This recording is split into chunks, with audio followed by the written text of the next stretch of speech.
Don't forget to have the guys load up that old crap cabinet. Just looking at the new one.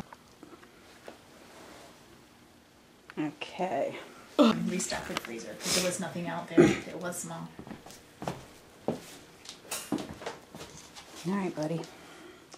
You're not gonna like this. I guess we just set them back in there. We might as well take out the purchase. Yeah.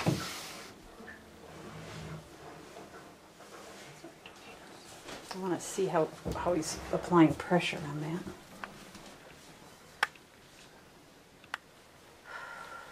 Maybe that's what he meant by make it bigger. I don't